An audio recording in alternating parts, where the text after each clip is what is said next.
오늘 말씀은 요한계시록 2장 8절로 해서 11절의 말씀 보고자 합니다. 자, 8절에서 11절 우리가 함께 읽겠습니다.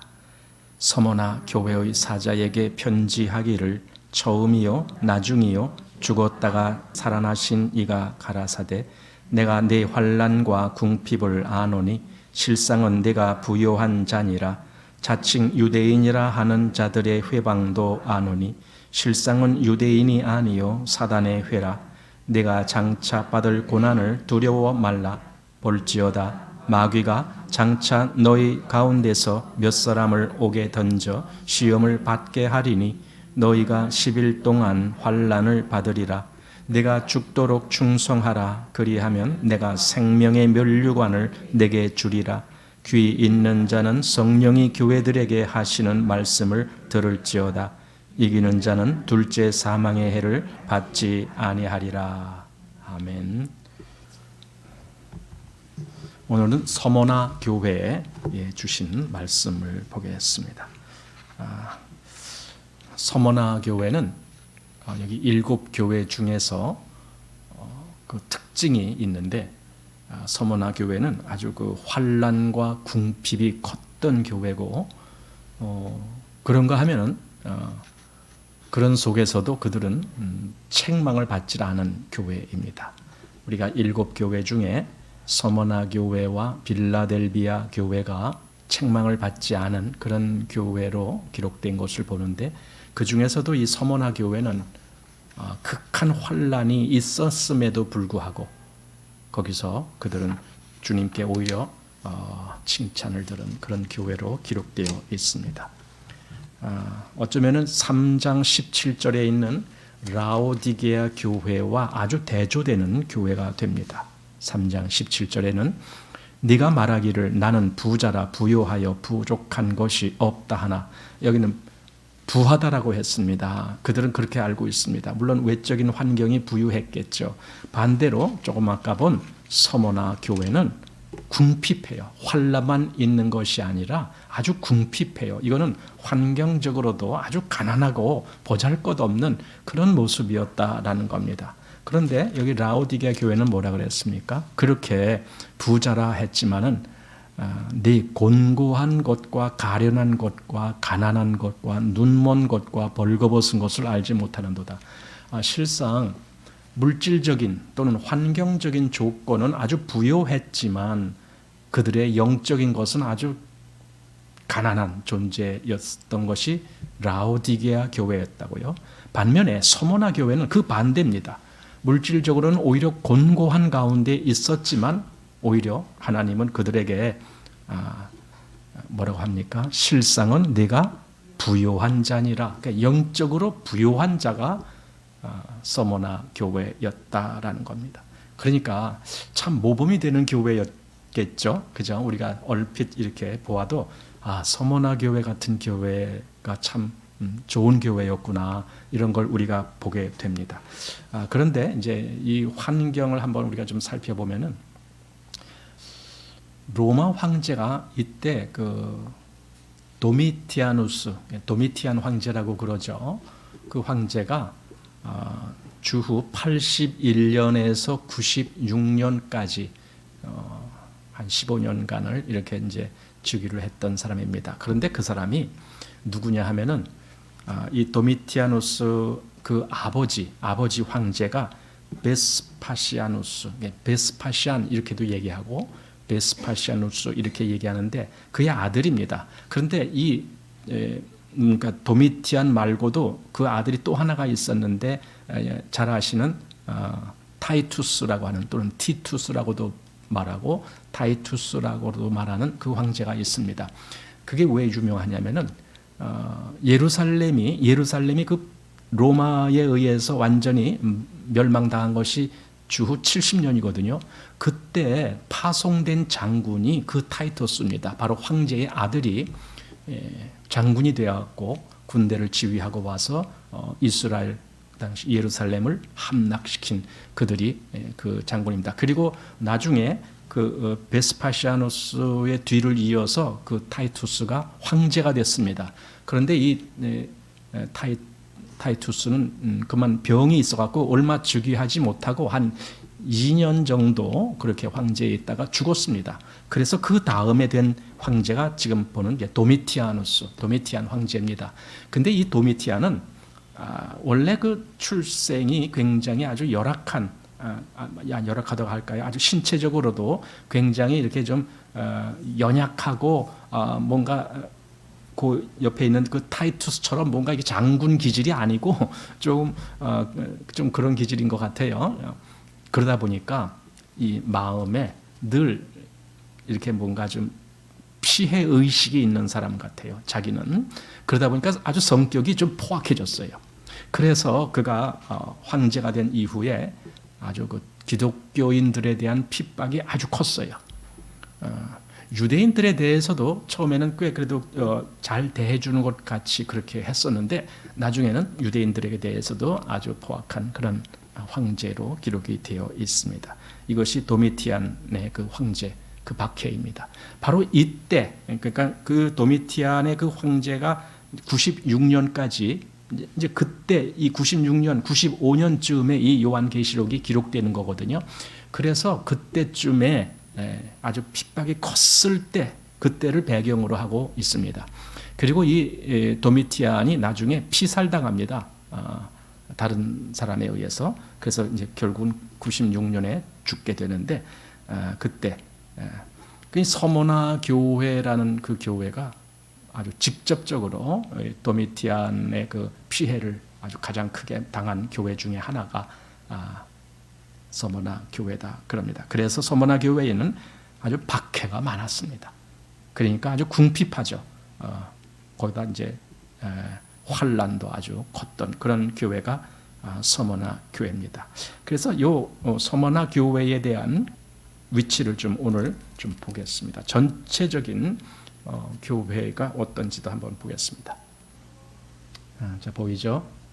여기 이제 조금 넓게 봤는데 여기 지중해라는 것이 여기 이렇게 보이잖아요. 그리고 여기 이제 아시아라는 것이 여기 있습니다. 이게 소아시아라고 합니다. 왜냐하면 아시아가 지금 아시아와 헷갈리지 않도록 옛날에는 그냥 그걸 아시아라고 불렀지만은 지금은 거기를 소아시아 이렇게 부릅니다.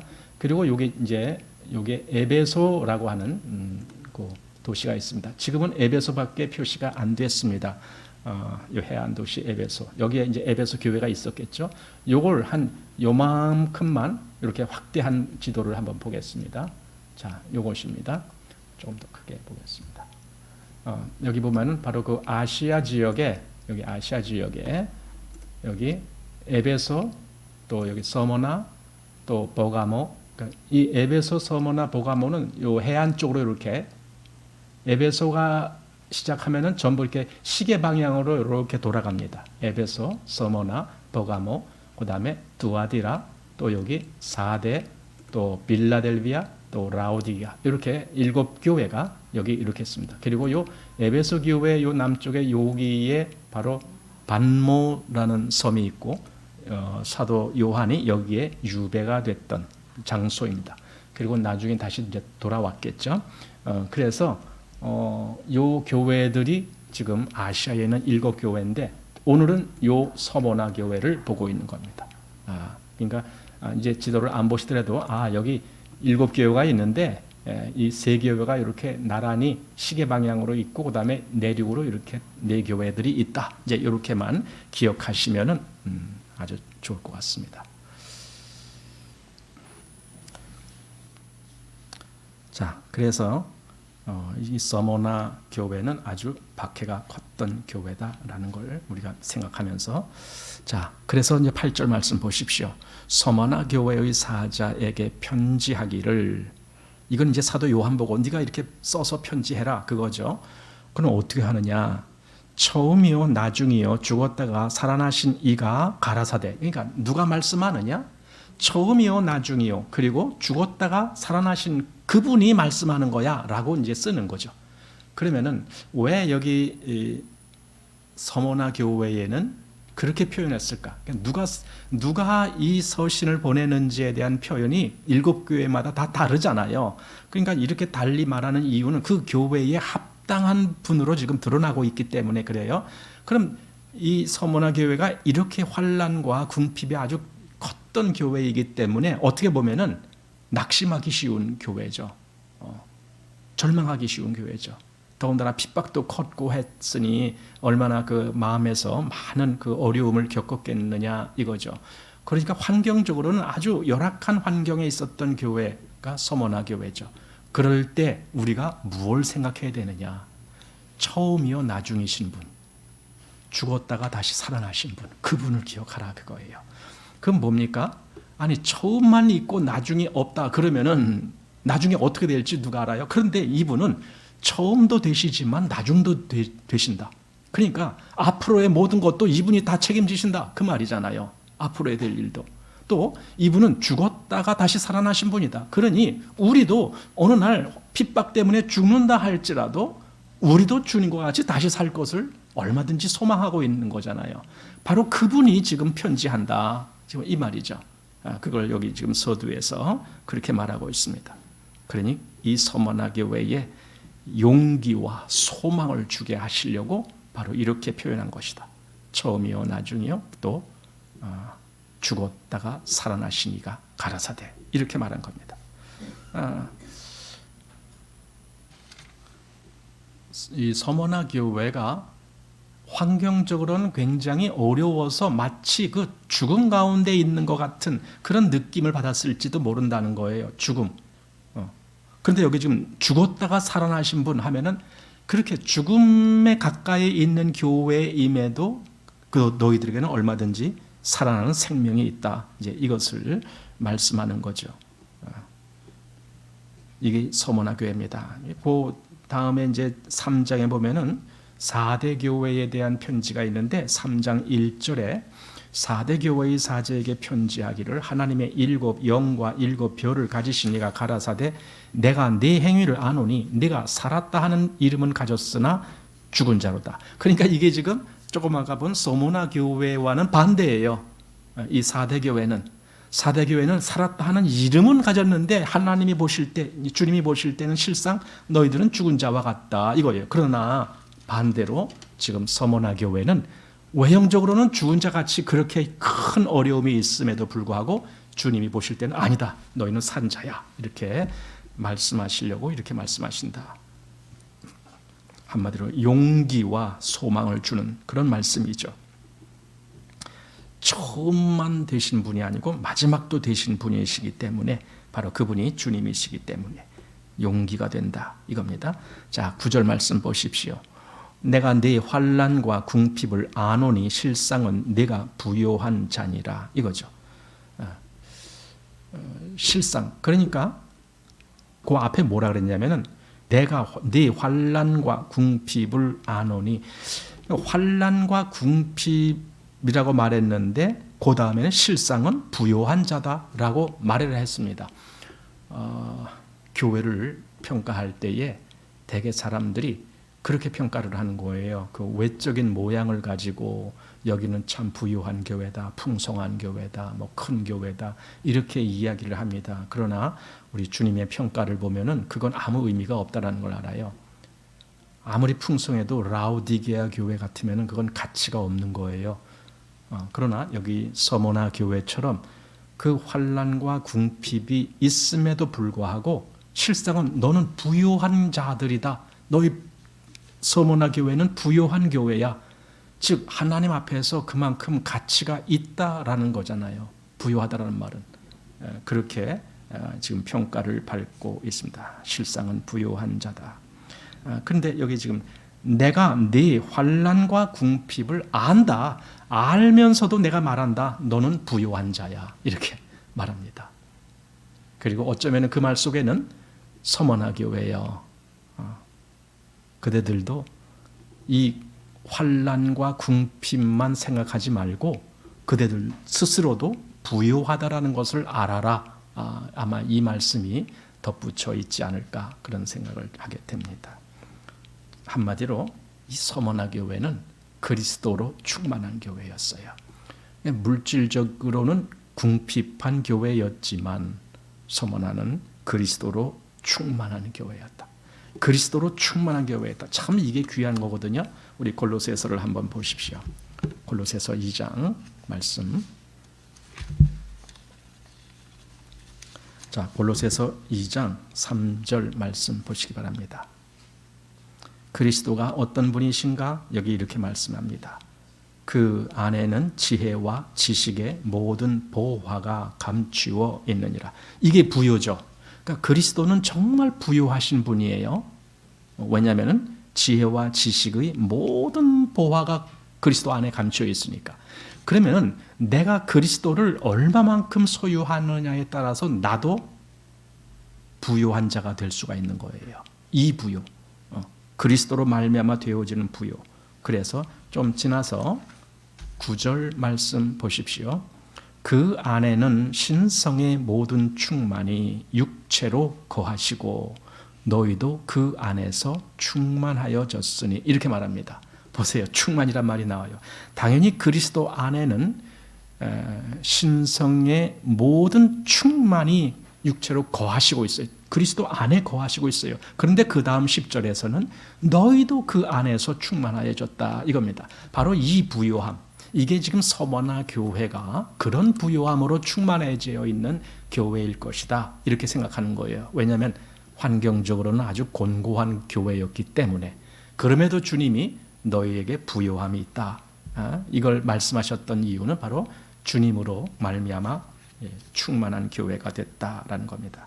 그러니까 우리가 진짜 부요한 자가 누구냐, 곤핍한 자가 누구냐, 이 기준점은 그리스도에게 달려있는 거예요. 누가 많이 그리스도를 그 마음에 품고 있느냐, 그리스도가 내 안에서 얼마나 크게 계시는가, 이거에 따라서 부요하냐 또는 곤핍하냐, 이제 이 말씀을 하게 되는 겁니다. 사도 바울도 이 부분에 대해서 말씀한 적이 있는데 한번 빌립보서 말씀을 보시기 바랍니다. 빌립보서 3장 말씀 보시기 바랍니다. 자, 빌립보서 3장 7절 말씀 제가 읽겠습니다. 그러나 무엇이든지 내게 유익하던 것을 내가 그리스도를 위하여 다 해로 여길 뿐더러 또한 모든 것을 해로 여김은 내 주 그리스도 예수를 아는 지식이 가장 고상함을 인함이라. 내가 그를 위하여 모든 것을 잃어버리고 배설물로 여김은 그리스도를 얻고 그 안에서 발견되려 함이니 내가 가진 의는 율법에서 난 것이 아니요 오직 그리스도를 믿음으로 말미암은 것이니 곧 믿음으로 하나님께로서 난 의라. 그럼 사도가 이렇게 지금 말했습니다. 그런데 그 앞에 뭐라 그러냐면 모든 것을 잃어버리고 배설물로 여김은 그리스도를 얻고 그 안에서 발견되려 함이니 이렇게 말했습니다. 핵심이 여기에 있습니다. 모든 것은 다 잃어버려지게 하는 거예요. 사도는 그랬습니다. 한마디로 모든 것은 다 버렸다 그 말이겠죠. 그동안에 자기에게 어떤 유익하던 것조차도 사도 바울은 그걸 배설물로 여겼다라는 겁니다. 그 이유는 자기는 그리스도로 충만해지기를 원하기 때문에 그렇다라는 겁니다. 그게 그대로 조금 아까 본 서머나 교회의 모습일 것이다 라고 생각이 됩니다. 주님이 너는 부요한 자다 이렇게 말씀했기 때문에 그렇습니다. 또 고린도 후서 6장 말씀에서도 우리 말씀을 보게 됐는데, 자, 고린도 후서 6장 4절 말씀 보십시오. 오직 모든 일에 하나님의 일꾼으로 자천하여 많이 견디는 것과 환난과 궁핍과 고난과 매맞음과 갇힘과 요란한 것과 수고로움과 자지 못함과 먹지 못함과 깨끗함과 지식과 오래 참음과 자비와. 그러니까 이 앞부분에 무슨 내용들이 나온 거냐면은 아주 힘든 상황이죠. 여기 환난, 궁핍, 고난, 매맞음, 갇힘, 요란한 것, 수고로움, 자지 못함, 먹지 못함, 이런 것들이 있어요. 아까 서머나 교회가 환경적으로 그랬다 그랬잖아요. 많은 환난과 공고가 있다고. 지금 사도 바울이 이렇게 지금 말하고 있어요. 그러나 여기 조금 더 지나서 10절 말씀을 보면은 이렇게 말합니다. 근심하는 자 같으나 항상 기뻐하고 가난한 자 같으나 많은 사람을 부유하게 하고 아무것도 없는 자 같으나 모든 것을 가진 자로다. 이게 마지막 부분에 그래.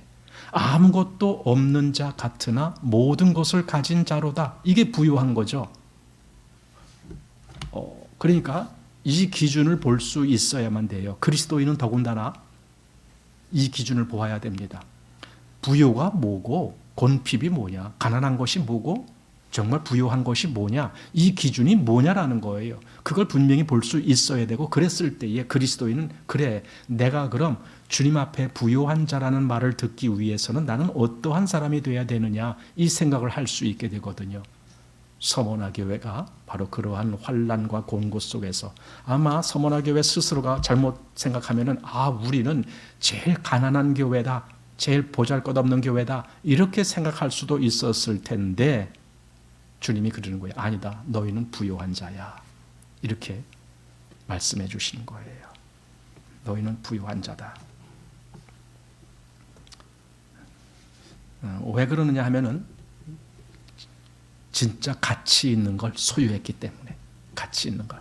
모세의 경우도 우리가 그렇게 볼 수가 있습니다. 모세가 애굽에 있을 때에 그는 거기서 아주 부유함을 누리고 있었습니다. 그러나 사실 모세는 그걸 부유라고 생각을 안 했던 것 같아요. 모세 안에서 역사하시는 분이 모세에게 그렇게 아마 알려주셨을 거라는 거예요. 그래서 애굽의 모든 그 보화, 그거 다 포기하게 만들어요. 그게 어디 나옵니까? 여기 히브리서 11장에 나오죠. 히브리서 11장 26절 말씀 이렇게 나옵니다. 히브리서 11장 26절 그리스도를 위하여 받는 능력을 애굽의 모든 보화보다 더 큰 재물로 여겼으니 이는 상 주심을 바라봄이라. 보세요. 그리스도를 위하여 받는 능력. 아까 어떤 그 환난과 곤고 이런 거 다 능력을 애굽의 모든 보화보다 더 큰 재물로 여겼대요. 이게 재물이라는 거예요. 그 능력을 재물로 여겼다는 거예요. 이게 가능하겠습니까? 그 능력이 무엇을 나에게 주는지를 알아야만이 이게 가능해져요. 믿음의 사람이 겪는 환난과 곤고가 무엇이냐, 이걸 알아야만이 그게 가능해집니다. 다윗이 시편에서 고난 당하는 것이 내게 유익이다. 그러면 왜 그게 유익인지 그걸 알아야만이 그게 가능해집니다.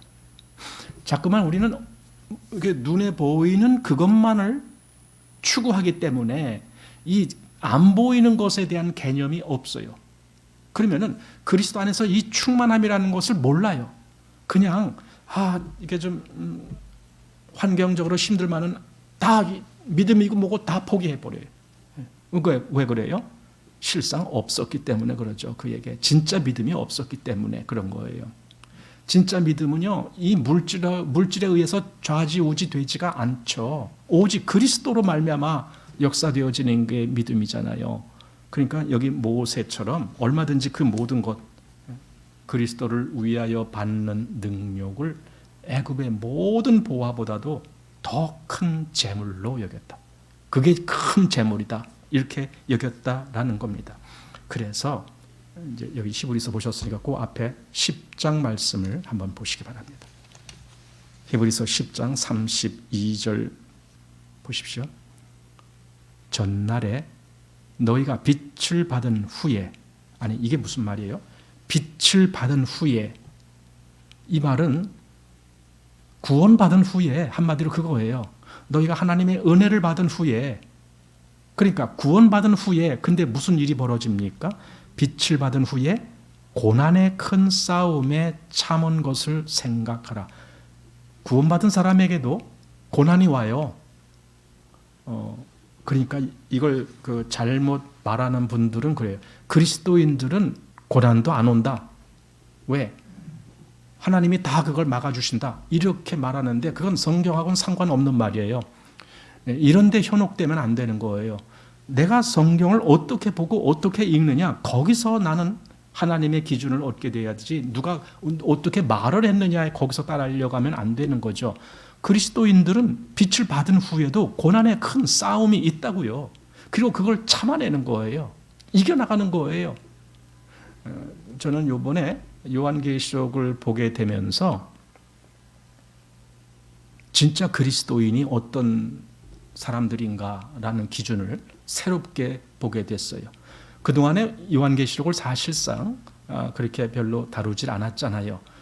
그러니까 요한계시록 속에 나오는 그리스도인의 위치라는 것을 잘 몰랐어요.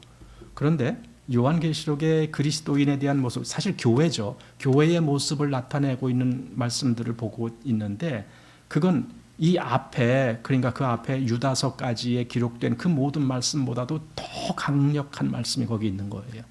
그러니까 요한계시록에서 그리스도인의 위치를 찾을 때 어떻게 보면은 이런 느낌이 와요. 아, 우리는 그동안 너무 시시한 그리스도인으로 존재했었구나. 이런 느낌이 와요. 그냥 그리스도인으로서 뭐 한 게 뭐가 있어요? 일주일에 한 번씩 예배당에 가고 뭐 그런 거 그게 뭐예요? 아니, 진짜 내 마음에서 항상 싸움이 있어요. 그리스도인은 싸움이 있어요. 여기 지금 고난의 큰 싸움이라고 그랬잖아요. 너희가 빛을 받은 후에 고난의 큰 싸움에 참은 것을 생각하라. 즉 그걸 인내하면서 이겼다라는 거예요. 그런 것을 생각하라는 거예요. 이게 진짜 그리스도인이다. 그리스도인은 너무 쉽게, 그래서 사실은 이게 교리적으로 굉장히 좀 무서운 그런 문제가 있어요. 그 교리적으로 잘못된 어떤 기준을 우리가 한번 받아들이면요, 계속 그 잘못된 기준에 맞추어서 신앙의 길을 걸으려고 하기 때문에 이게 좀처럼 바꿔지기가 힘들어요. 이번에도 그래서 사실 이 요한계시록을 보는 게 저한테는 굉장히 힘든 문제였어요.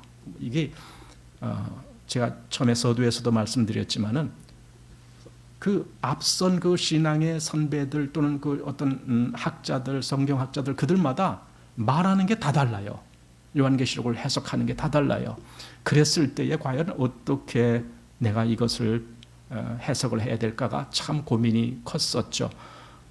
하지만 이제 제가 생각을 해보는 거예요. 이건 실제적인 문제라야 된다.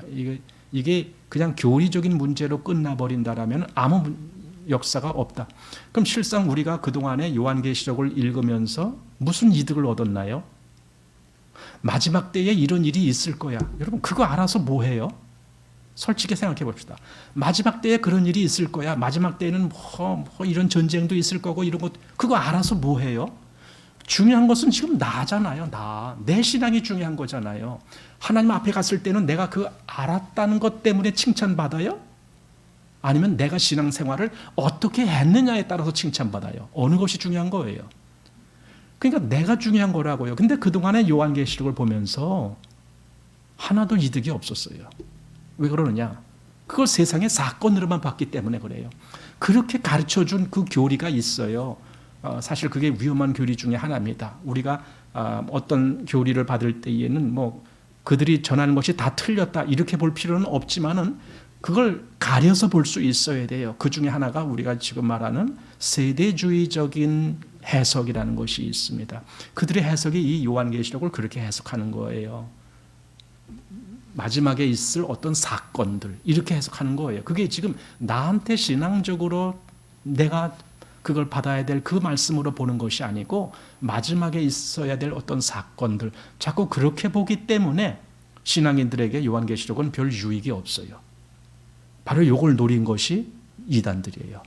왜냐하면 여기 그리스도인이라고 하는 사람들이 요한계시록을 그걸 통해서 자기한테 아무런 유익도 얻지 못하고 있다. 그러니 내가 이렇게 말해주면 저들은 홀딱 넘어올 거야 하면서 요한계시록을 자기 마음대로 해석을 해서 굉장히 그게 자기들한테 확 이렇게 오는 그런 해석처럼 보이게 만들죠. 그러니 사람들이 거기에 넘어가기도 하고 그러죠. 그러나 잘 보세요. 실제로 성경은 창세기에서 요한계시록 끝부분까지 어느 하나 우리는 버리면 안 되는 거예요. 그냥 막연한 사건 이렇게만 보면은 실상 내가 버린 거나 마찬가지예요. 그걸 나를 위한 기록된 말씀이다 이렇게 보질 못하잖아요. 이건 참 문제인 거예요. 그래서 이제 다시 보게 된 거죠. 한마디로 성경을 다시 보게 된 거예요. 근데 하나님이 정말 다시 볼 수 있도록 또 그렇게 인도해 주셨고, 그래서 이렇게 보게 되는데, 지금 서머나 교회를 보면서 우리가 생각을 해보는 겁니다. 자, 지금 히브리서 10장을 보다가 제가 그 말씀을 했습니다. 10장 32절 이하의 말씀. 빛을 받은 후에도 고난의 큰 싸움이 있다. 이걸 보고 그 다음에 33절. 혹 비방과 환난으로서 사람에게 구경거리가 되고 혹 이런 형편에 있는 자들로 사귀는 자 되었으니, 보세요. 그리스도인이 어떻게 됐는가. 비방과 환난으로서 사람에게 구경거리가 되는 그런 일도 겪어요. 이게 그리스도인이에요. 그러니까 얼마나 잘못된 교리들이 마치 그리스도인이 되면은 모든 일들이 잘 풀리고 잘 된다 이런 식으로 해석을 하는 게 얼마나 잘못된 거냐고요. 그렇게 또 덧붙여서 말하는 것이 이단들이에요. 사실은 이단들이고 무슨 기도만 해 다 이루어져 이런 식으로 해석을 하고 그래요. 여러분, 기도하는 그 기도가 무슨 기도예요? 뻔하잖아요. 자기 잘 되게 해달라는 그 기도 아닙니까? 그러니까 여기서 말한 뭐 고난이나 큰 싸움 뭐 이런 거 겪지 말게 해주세요. 또 그다음에 무슨 비방과 환난, 사람들에게 구경거리가 되는 것 그런 거 겪지 않게 해주세요. 혹 이런 기도나 하고 있잖아요. 그게 무슨 기도예요? 성경은 당연히 그런 걸 겪는다. 이게 그리스도인다. 그럼 그걸 왜 겪게 하느냐? 이걸 왜 겪게 하느냐? 하나님이 우리를 다뤄가시는 방법이 있어요. 하나님의 목적이 있거든요. 우리를 어떤 사람 되게 원하시느냐? 우리를 거룩한 백성 되기를 원하시는 거예요. 우리 지난주에 보았잖아요. 주님이 기도하셨잖아요. 아버지여 저들을 진리로 거룩하게 하옵소서. 아버지의 말씀은 진리니이다 했잖아요. 그럼 나를 거룩한 백성 되게 하는 것이 목적인데 그 거룩한 백성 되게 하기 위해서 필요한 것이 뭐냐? 그게 환난이라니까요. 환난을 겪고 나올 때 내가 진주같이 빛이 나는 거라니까요. 그 환난을 통했을 때에 내 믿음이 빛을 발한다니까요. 믿음이 시시한 사람은요 그 환난을 못 견뎌요. 믿음을 포기해요. 여기 이제 그 서머나 교회에 아주 유명하신 분이 있습니다. 누구냐 하면은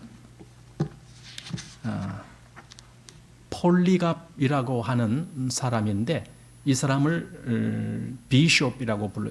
그게 뭐냐면 감독이다 뭐 이렇게도 부르고 합니다.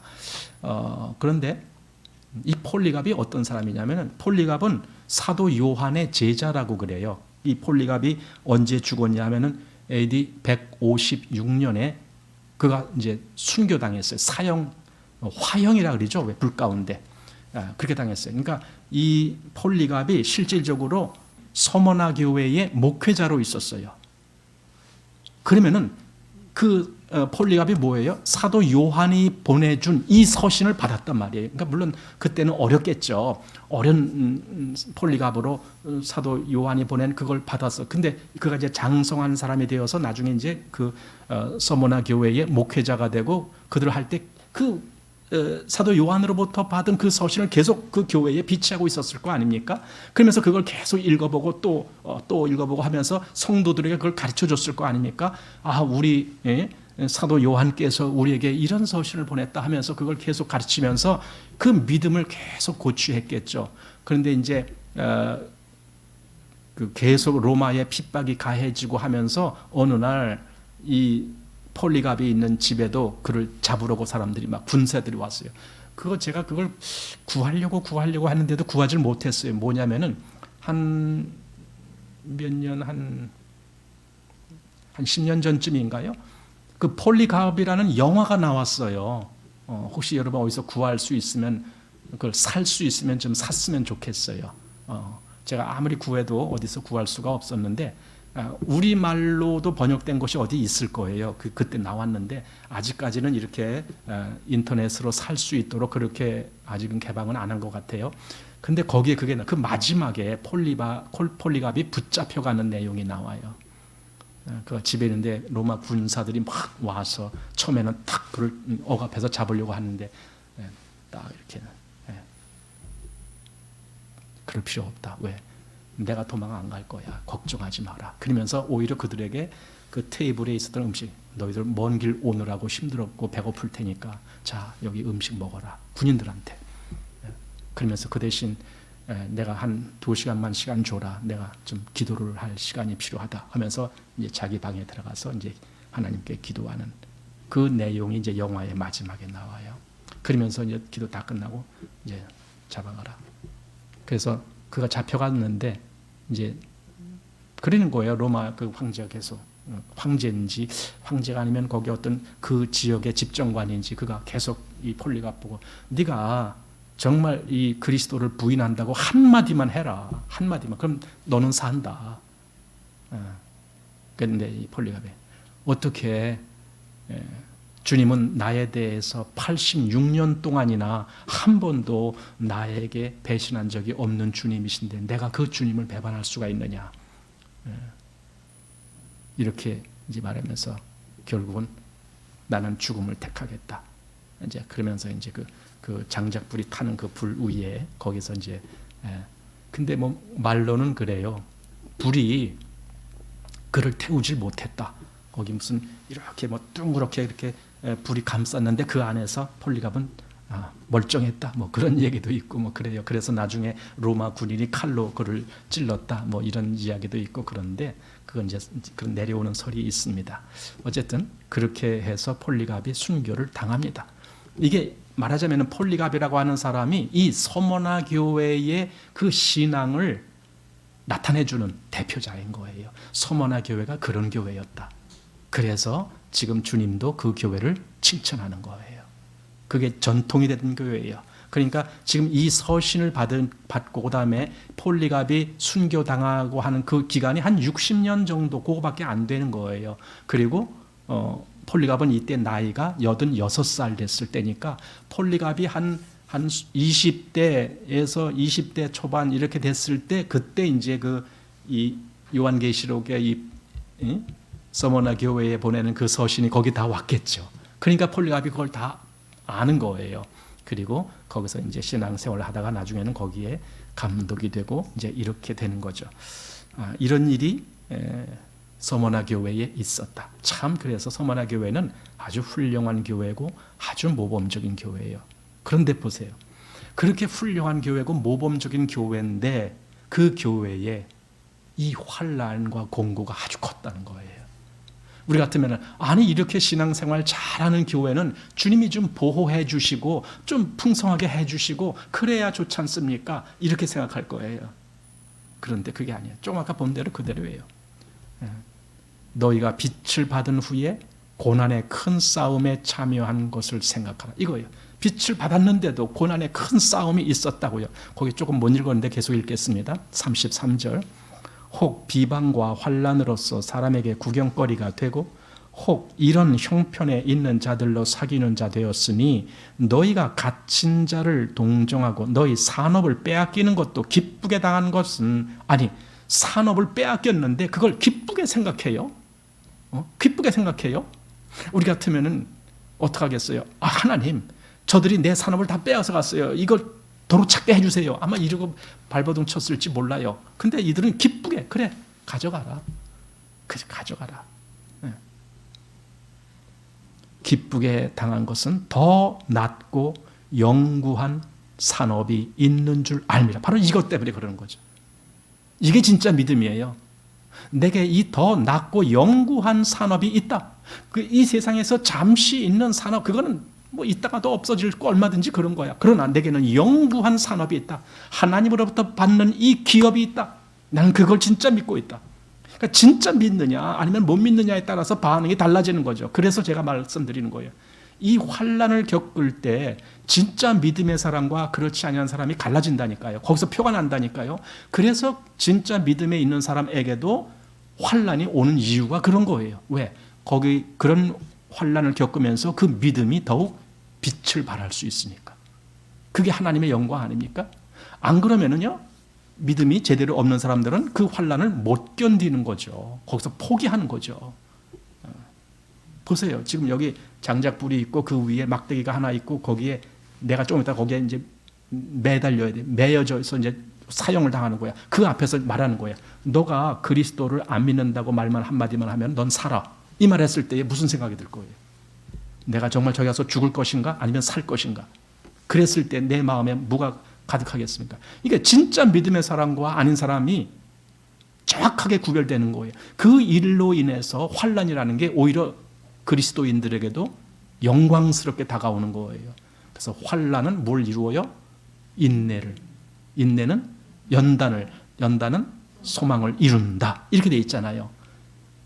이게 얼마나 영광스러운 거예요. 그러니까 그리스도인들이 환난을 마다할 이유가 없다니까요. 내게 환난이 왔을 때 도리어 이렇게 생각하는 거예요. 예, 주님 좋습니다. 이것으로 말미암아 나로 더욱 하나님의 영광스러운 거룩한 백성 되게 하시려고 나로 이 경험을 하게 하셨으니 예, 하나님 감사합니다. 예, 하나님 감사합니다. 여기 좀 더 맞아 읽겠습니다. 35절. 그러므로 너희 담대함을 버리지 말라. 이것이 뭐가 있어요? 큰 상을 얻느니라. 예, 이거 이렇게 되는 거예요. 그러니까 구원 얻은 사람도 환난이 온다. 그럼 이런 해석을 우리가 제대로 해야죠. 그리스도인은 이런 거야. 환난이 안 오는 게 그리스도인이 아니라 환난 속에서도 그 믿음은 보석같이 빛나는 게 그리스도인이야. 이런 해석을 해야죠. 이게 진짜 성경이죠. 그런데 실상 요즘 우리가 주변에서 듣는 이야기들은 그런 게 아니잖아요. 어떻게 해서든지 이런 거 물러가게 해달라고, 없어지게 해달라고. 아니 조금 아프면 우리 아픈 거 뭐, 아니 그리스도인이라고 아픔을 겪지 않습니까? 당연히 겪잖아요. 그리스도인들도 병이 날 수가 있고 또 심하면 죽음을 당할 수도 있고 그런 게 다 있어요. 그런데 중요한 것은 그게 아니잖아요. 그런 환경 속에서도 내 믿음이 보석같이 빛나고 있느냐 이거예요. 이게 진짜거든요. 야고보서 2장 말씀에서도 같이 보겠습니다. 야고보서 2장 5절 말씀. 내 사랑하는 형제들아 들을지어다. 하나님이 세상에 대하여는 가난한 자를 택하사 믿음에 부요하게 하시고 또 자기를 사랑하는 자들에게 약속하신 나라를 유업으로 받게 아니하셨느냐. 보세요. 세상에 대하여는 가난한 자, 이게 뭐냐면 세상에서 가난한 자들, 한마디로 별로 재산도 없고 돈도 없고 그냥 가난하게 그렇게 그럭저럭 살아가는 사람들. 근데 그런 사람들을 하나님이 택하셨어요. 그럼 그런 사람들을 어떻게 만들었어요? 부요하게. 근데 이 부요가 뭐예요? 하나님이 무슨 뭐 부자 되게 만들었다, 지금 그 얘기 아니잖아요. 이게 믿음에 부요하게 하시고 이거잖아요. 이게 서머나 교회가 그랬다라는 거예요. 여러분, 이게 진짜 신앙인이잖아요. 우리 생각을 해보면 맞아요. 하나님, 그게 진짜입니다. 그러니 우리가 이 세상에서 환난을 당하는 거 전혀 그거는 걱정거리가 아닙니다. 예, 당할 수도 있습니다. 하나님 좋습니다. 그 일을 통해서 내 믿음이 더욱 보석같이 빛나게 할 목적으로 그렇게 하시는 거니까. 나로 더욱 하나님 앞에서 뭡니까? 그 믿음이 더욱 분명한 줄을 나타내게 하시려고 그렇게 하셨으니까. 예, 이겁니다. 자, 그래서 다시 이제 본문 오늘 요한계시록 2장 9절 말씀 보다가 이렇게 길어졌습니다. 내가 네 환난과 궁핍을 아노니 실상은 내가 부요한 자니라. 예, 환난과 궁핍을 내가 아는데 너희들은 부요한 자야. 그 말은 주님이 그들의 믿음을 인정하신다 그 말이잖아요. 너희들은 좋은 믿음을 가졌어. 그러니 부요한 자야 이 말이잖아요. 자, 자칭 유대인이라 하는 자들의 회방도 아노니 실상은 유대인이 아니요 사단의 회라. 예, 자칭 유대인이라고 하면서 핍박을 하는 그런 사람들이 있었는데 그들은 사단의 앞잡이다 이거예요. 사단의 앞잡이. 이 세상에 사단의 앞잡이들이 많죠. 예, 이걸 우리가 알아야 돼요. 그렇지만은 두려워할 게 하나도 없어요. 그들이 아무리 우리를 압박한다고 해도 여기 지금 사대교회가 그들의 그 압박에 뭐 조금이라도 떨었습니까? 전혀 그렇지 않아요. 아무리 그들이 그들을 핍박해도 아까 그 대표자가 누구라고요? 폴리캅. 담대하게 그래 얼마든지 나를 죽여도 된다. 걱정할 필요 없다. 내게는 주님의 그 영광스러운 기업이 있음을 나는 바라보고 있다. 그러니 걱정하지 마라. 예. 심지어는 그런 말도 있다 그래요. 뭐냐면 그 뭡니까 그 사형 틀, 그 막대기 저 기둥 세우는 거기다 묶어놓고 그리고 불을 지르잖아요. 근데 묶을 필요 없어. 나 도망 안 가. 그랬다는 거예요.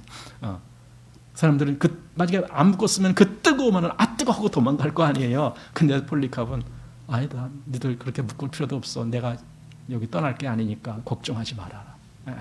뭐 그런 얘기도 있었다고 합니다. 자, 10절 말씀 보십시오. 네가 장차받을 고난을 두려워 말라. 아니 10절에 또 이상한 말씀이 나왔어요. 아니 이 앞에서 서머나 교회가 얼마나 큰 환난과 궁핍을 겪었습니까? 그런데 10절에 보니까 네가 장차받을 고난. 아니 고난이 또 와야. 아니 이게 뭐예요? 이젠 좀 고만 좀 오게 해주시지. 이렇게 할 텐데 아니에요. 이상하죠? 이게 진짜 교회라니까요. 여러분 서머나 교회가 어떤 교회라고요? 책망이 없이 정말 칭찬을 받은 교회예요. 그 교회인데 여기 계속 고난이 또 오는 거예요. 장차 받을 고난을 두려워 말라. 볼지어다 마귀가 장차 너희 가운데 몇 사람을 옥에 던져 시험을 받게 하리니. 그러니까 몇 사람을 옥에 던져서 시험을 받게 한다. 그러면은 나머지 사람들은 야 우리는 괜찮다. 그럴까요? 교회가 그런 걸까요? 아니에요. 한 사람만 성도 중에 한 사람만 고난을 당하도 그게 모두가 당하는 고난이에요. 이게 교회라니까요. 여러분 그래서 우리가 아픈 사람들을 생각하는 거예요. 그들을 위해서 기도하는 거예요. 우리는 이래요. 아니 내가 기도했는데 내가 한 달 동안이나 기도했는데 낫지도 않네. 여러분 그런 경험 당연히 있을 거예요. 아픈 사람을 위해서 내가 기도를 이렇게 많이 했는데도 안 나. 그러니 그 다음부터는 내가 뭐라 기도해? 낫지도 않는 걸. 만약에 이렇게 된다면 그 사람은 지금 이걸 모르는 거예요. 한두 사람이 고통을 당해도 모든 사람이 고통을 당한다라는 이게 교회가 하나이기 때문에 그래요. 우리가 주님 앞에 나중에 나갈 때요, 우리 성도들이 개인의 자격으로 나가는 게 아니에요.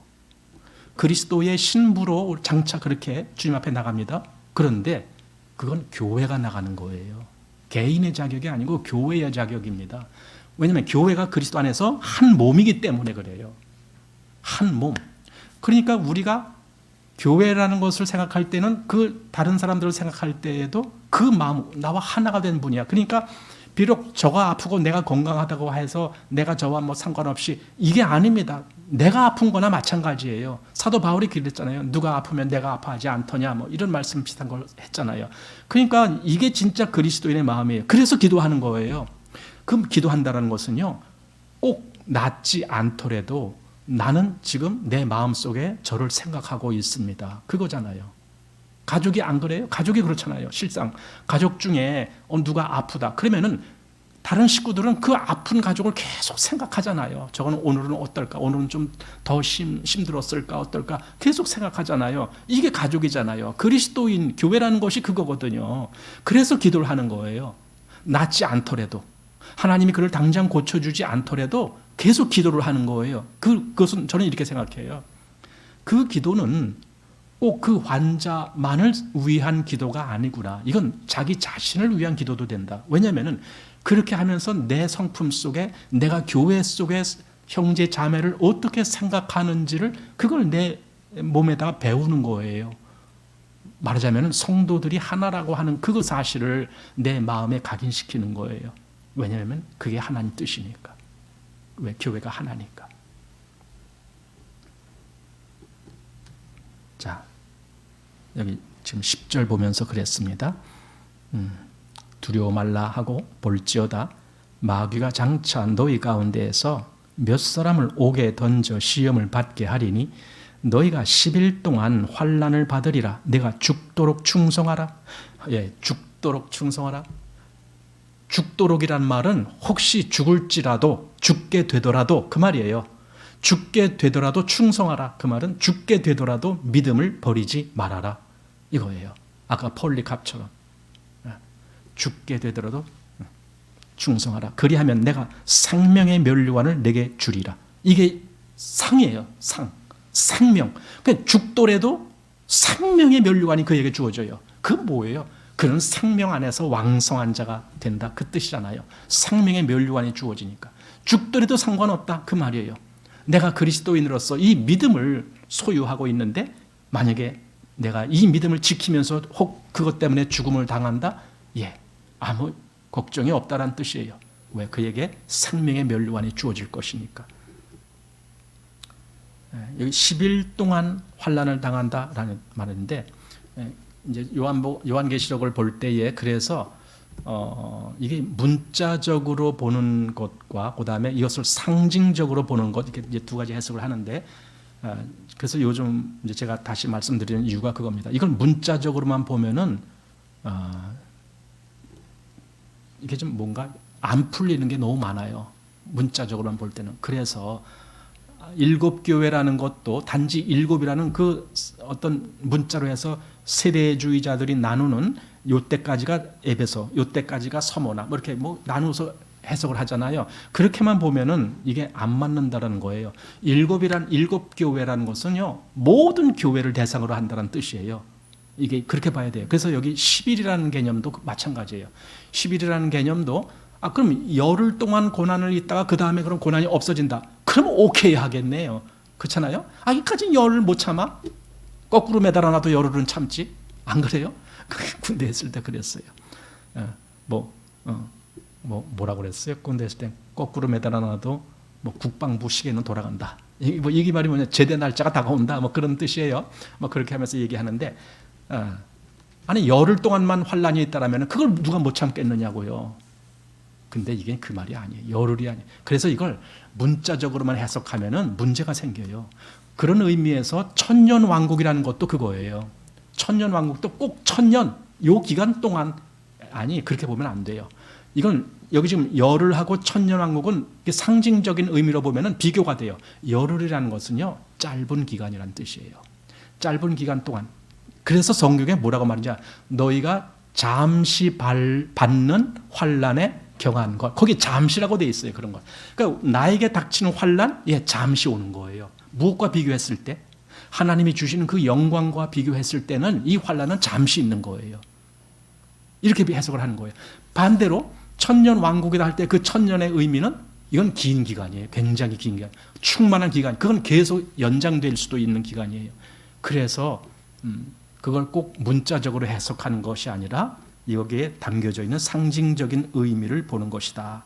이렇게 보는 겁니다. 그래서 여기 10일은 단지 숫자상의 11, 요게 날짜 의미하는 것이 아니라 이 영원한 것과 비교했을 때는 아주 짧은 그러한 부분이다. 고린도후서 4장 말씀을 한번 보십시오. 자, 고린도후서 4장 17절 말씀. 제가 좀 아까 말씀드린 바로 그 말씀이 여기 있습니다.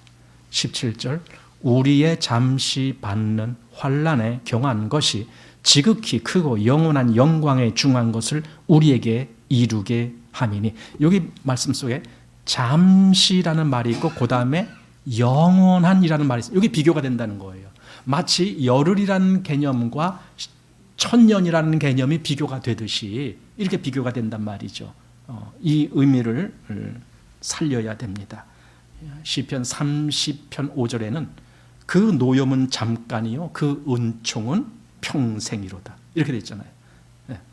잠깐과 평생, 이게 얼마나 큰 대조를 이루는 겁니까? 그런데 우리는 그 환난과 그것이 사실은 잠깐이란 뜻이에요. 지금 서머나 교회에 그걸 말씀해 주는 거예요. 너희가 환난을 당할 거야. 그리고 앞으로 또 당할 거야. 그렇지만은 걱정하지 마라. 그건 잠깐 있는 거야. 잠깐 있는 거야. 왜? 내가 주는 그 영원한 영광과 비교한다라면은 그건 잠깐밖에 없는 거야. 그러니까 그걸 그대로 받고 이길 수 있느냐는 거예요. 그러니까 진짜 믿음이 있는 사람은 그걸 받을 수 있어요. 왜냐하면 장차 올 영광 그거는 뭐 오든지 말든지. 믿음이 없는 사람은 그렇게 생각해요. 믿음이 없는 사람이 장차 올 영광을 그걸 뭘 기다려. 그 사람들이 당장 나한테 좋은 거 이것만 오라지. 그러니까 믿음이 정확하게 드러나기 위해서 우리에게 환난이 오는 거예요. 과연 우리도 환난 속에서 믿음을 보석같이 지켜내는 사람들인가, 이거죠. 그래서 이 서머나 교회는요, 승리한 교회예요. 그렇게 봐요. 승리한 교회, 이긴 교회. 이 뒤에 그래서 생명의 면류관이 그들을 위해서 예비되어 있는 그런 교회입니다. 과연 이 서머나 교회가 어떠한 승리를 얻은 교회냐 했을 때, 그 어떠한 승리라는 그 승리의 개념, 그것이 이 뒤에 나오는 4장부터 해서 20장까지 그 내용이 다 나오는 거예요. 그 내용 속에서 교회가 어떻게 승리를 하는가, 이제 그 부분을 이제 보게 되는 겁니다. 자, 그래서 11절에 이렇게 말합니다. 귀 있는 자는 성령이 교회들에게 하시는 말씀을 들을지어다. 이기는 자는 둘째 사망의 해를 받지 아니하리라. 예, 둘째 사망의 해를 받지 않는다. 둘째 사망이 뭔데요? 계시록 20장 12절부터 해서 14절의 말씀을 보면은 거기 둘째 사망에 대해서 나와요. 둘째 사망 곧 불못이라. 그 해를 안 받는다는 거예요. 그러니까 지금 당장만 생각하는 사람은 미래에 뭐 받든지 안 받든지 그거 생각 안 할 거예요. 그러나 믿음에 있는 사람들은 주님이 주시는 그것을 소중히 받는 거예요. 그래서 미래에 있을 일도 소중히, 이 세상에 사는 시간만 중요한 것이 아니라 그 이후에, 죽음 후에 또 나한테 주어지는 그 시간도 얼마나 중요한 거야, 이걸 그대로 보는 사람이 그리스도인이죠. 그래서 둘째 사망 곧 불못의 재앙을 받지 않는다, 이겁니다. 그럼 이기지 못하는 사람은 어떻게 하게 되느냐 이거예요. 거기 들어갈 수밖에 없죠.